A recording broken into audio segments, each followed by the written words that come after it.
Alright, if you're currently feeling financially stressed, this video is for you. So let's get right into it. I'm going to share with you the 5 proven steps to completely eliminate financial stress. Step 1 to eliminate financial stress. Recognize that more is not the answer to your problem. When faced with financial stress, most often, the immediate solution we gravitate towards is more. We just need more money. If I can make more money, if I can find more money, then all the stress would just vanish away. However, that's just not true, because I'm sure we all know of people who are making $400,000 a year that are just as stressed or maybe even more than a person making $40,000. Why? Because the problem with our finances isn't simply just our income. The problem is what we're doing with that income and the type of lifestyle we're funding with it. To me, it simply comes down to this concept called enough. Too many of us haven't taken the time to truly define what our enough is. We have allowed our family, our friends, and the broader marketing machine to define our enough. So that is where we must start if we truly want to eliminate financial stress. This concept of enough is so rare that it once became the subject of a conversation between 2 of America's greatest writers.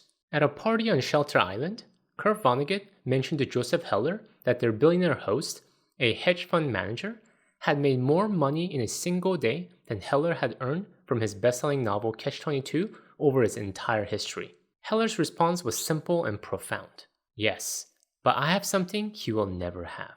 Enough. This is truly an amazing answer because it clearly reveals a truth that most people never grasp. The problem is not the amount of money you make. The problem is deciding what enough actually means to you. This is what often happens to most of us as we climb the ladder of making more money. We get a raise or a promotion, and with it comes the initial excitement about that extra money. However, what happens soon after? Because we haven't defined our enough, we automatically find ourselves increasing our spending to match the increased income, which literally means we haven't moved the needle at all. The gap between our income and expenses hasn't changed. Maybe it even got worse, and thus, our financial situation, our financial stress remains, or even gets worse. This is why the first crucial step to reducing financial stress is to accept the brutal fact that more money alone won't wash our problems away. We have to first define our enough. So before you chase that next job or next promotion, pause and ask yourself, what does enough actually look like for me? And this is important. Enough for me, not defined by my friends, the broader society, or the big marketing machine. What lifestyle will we be content with that can provide enough for me and my family? And most importantly, how much would that lifestyle cost? Then what you want to do with this number is protect it. Don't let society, your neighbors, or even your friends guilt you to change this number. This crucial step, defining your enough, will not only give you a clear target you can work towards, but will immediately give you a sense of control over your finances and your life. And this sense of control will be the first step to helping you mitigate financial stress and find financial peace. However, we don't want to just stay at this high level. We want to actually get greater control over our finances so we can sustain financial peace, which leads to the next step. Step 2 to eliminate financial stress. Build your money system. Defining our enough is a great first step. It gives us a target we can shoot for, a baseline. But it alone will not completely eliminate our financial stress. What we need is a system. A money system that can manage the gap between what we earn and what we spend. Because here's the reality. Knowing what's enough can take you only so far if you don't have a mechanism to actually achieve it and protect it. And if you don't have a money system or don't know where to start, not a problem, my friend. Let me share with you 3 simple things you can do today to get started. Number 1, automate. Automate as much as possible. This means ensuring all your bills are set up to autopay. Rent, utilities, credit card bills, everything that requires some payment. We're living in the 21st century today, so there is absolutely no reason you need to spend your precious time paying bills manually. Number 2, track. Specifically, track your expenses. We could have done an amazing job of defining our enough in step 1, but if we don't know if we're actually spending above or below our enough, that just ends up as a nice philosophical exercise. You have to make that enough a reality, and we can't do that until we have a good visibility to where our money is actually going. So go through all your credit card and bank transactions and understand where and how much you're spending your money on. Now, if you want to make this process of tracking your expenses easier and more automatic, let me make a suggestion. Consider using an account aggregator. What an account aggregator can do for you is connect all your various accounts to one place so you can see everything from one dashboard. And these days, there are tons of great tools out there, so I recommend you test out what can best work for you. However, if you want a shortcut, If you want to know what my wife and I personally use, we use Monarch, who I'm partnering with for today's video. Monarch is a user-friendly tool that aggregates everything together for you in one place. Your bank account, your various credit cards, and even your investment accounts, so you can always get a quick snapshot of your finances. And one of my favorite features with this tool is it's easy to digest reports where I can see all my transactions, all from different bank accounts and credit cards, in one easy to understand dashboard. This really does wonders in helping my wife and I to seamlessly keep track of how much our life costs, if we're at or over our enough. So if you too want to check out Monarch, I highly recommend it. I currently have a special code, TORT50, where you can get 50% off your first year. I'll have my special link in the description below so you don't miss out on the discount. Alright, with that said, let's get back to the video. The number 3 thing you can do today to build your money system: simplify. This is a broader recommendation, but essentially means clean up. Clean up our finances. The truth is that most of us have way too many accounts than we actually need. We probably still have a few old 401k accounts sitting with our previous employers, multiple checking accounts spread out across multiple banks, and way too many credit cards than necessary. If you want to make managing your money easy, the lowest hanging fruit is to simplify it. Consolidate your 401k accounts, your bank accounts, and keep only cards that you use on a regular basis. Now, there are a lot of other elements that go into a good money system, but this is a really good starting place. It will save you a tremendous amount of time, provide you good visibility into where your money is going, and most importantly, help you reduce your financial stress because you're gaining greater control over your finances. Alright, now that we have defined your enough and set up a rudimentary money system, let's move to the next big lever that will really help you alleviate much of your money stress. Step 3 to eliminate financial stress: build up your cash reserve. Cash, in my perspective, is one of the single best weapons against financial stress. And how much to hold? I say more than you feel comfortable. The financial industry says 3 to 6 months emergency funds, but do you know what I like? 12 months. Especially if you're the type that have struggled with financial stress in the past. Because here's what financial stress actually is. It's not just about being broke. It's about uncertainty. It's not knowing how and if you could handle the next unexpected event, especially when that costs money. Well, when you have a cash reserve, it helps to smooth that uncertainty. Yes, you cannot control when and where unexpected events will happen. None of us can. But when you have enough cash, you will at least have the peace of mind knowing that you could fund it, and that in my mind is so powerful. And we can clearly see examples of this in the business world as well. Leading up to 2008-2009 financial crisis, many companies, riding high the exuberance of the rising stock prices and the housing market, were operating their companies on razor-thin margins, holding little in cash reserve and funding their growth and operations via debt. They were over-leveraged, undercapitalized, and extremely vulnerable. Thus, when the crisis hit, most of these companies were hit hard. They laid off employees, they cut operations, and they struggled to survive. Many just went straight out belly up.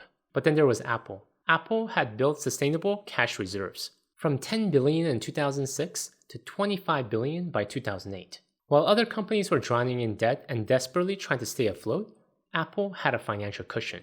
In fact, while the recession was deepening, Apple set a single quarter revenue record in the last 3 months of 2008, selling more than 2.5 million Macs and 4.3 million iPhones. In 2009, though the financial crisis had a sizable impact on Apple's revenue and earnings, Apple still managed to grow its revenue by 14.5%. Why? Because Apple had cash. Apple had options.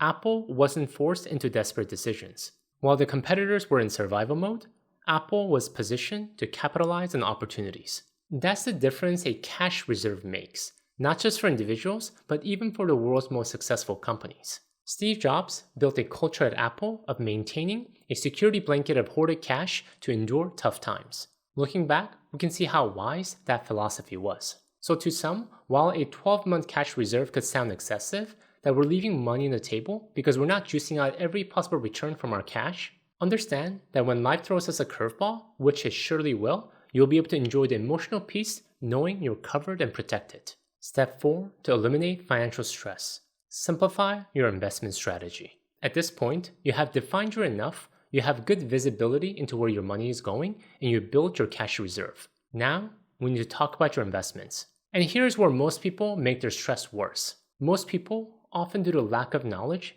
find themselves with unnecessarily complex portfolios. They own 40 different securities representing everything but the kitchen sink. Large cap, mid cap, small cap, emerging markets, developed markets, growth, value, commodities, real estate, etc. And before you know it, you have a spaghetti of portfolio. You're not sure why you own half of what you own. You've been told one fund will outperform the market, and you've been told this other fund will do better in uncertain times. So you just bought them all. However, let me tell you the ultimate secret that the financial industry will never come out and say. We cannot beat the market. Average Joes like you and I, no matter how much we try, will never beat the market, at least sustainably for the long run. So what do you want to do?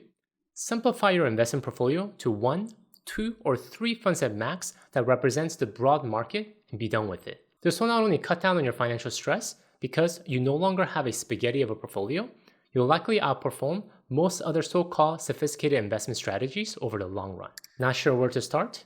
Well, let me share with you a few simple portfolio options. Option 1, Target Date Fund. This is the ultimate set it and forget it approach. You pick a fund that matches your retirement year, say 2050 or 2055, and you're done. The fund automatically manages your allocation for you. When you're young, it's aggressive with mostly stocks. As you get closer to your target retirement date, it gradually shifts towards more conservative allocations with bond and cash. Most major brokerages offer these at rock bottom costs, and it is the closest thing to having your own investment manager. Option 2, 3-fund portfolio. This approach gives you slightly more control while still maintaining simplicity. You divide your money among 3 core holdings: a US stock index like Total Market or S&P 500, an international stock index fund, and a bond index fund. The exact percentage depends on your age and risk tolerance, but this approach gives you a bit more control than a target date fund while still staying relatively simple. Option 3, all-in-one index fund. If you're bullish on the US stock market and you don't need the stability that comes from bonds, then this one-fund portfolio is your answer. A single total US market index fund gives you exposure to thousands of US companies in one holding. Some might consider this too risky, but many people actually stop here and never look back. Your fees are minimal, your administration is minimal, and your stress is minimal, as long as you can stomach the volatile stock market. Regardless of which one you pick, any of these options should be much simpler than what most financial advisors recommend and what most people have within their portfolio.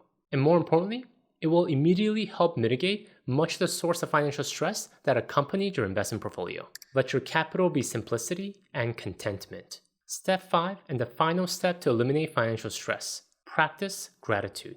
Count your blessings. We covered a lot in this video.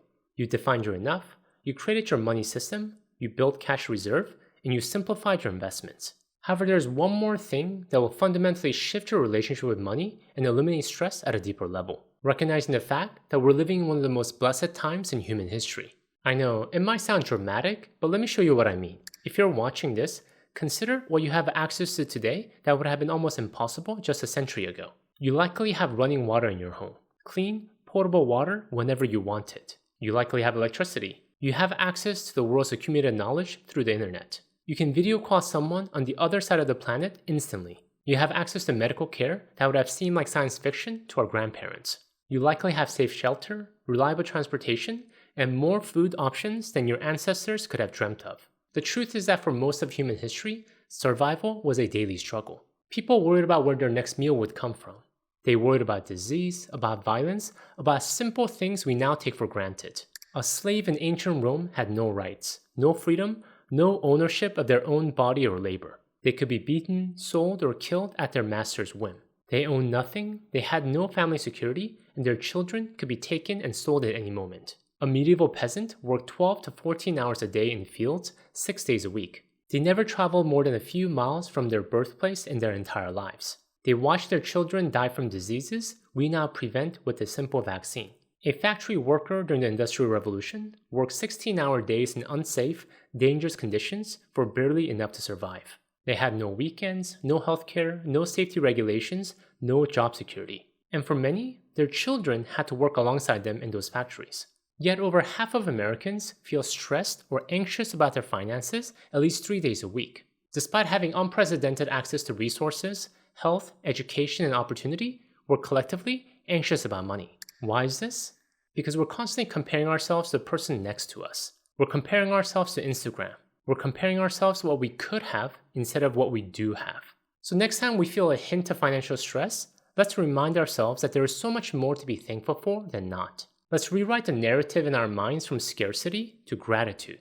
Let's count our blessings. Thank you guys for watching the theme of gratitude. If you want to learn some signs that you're actually doing great with money, please check out my video here. Until next time, all the best.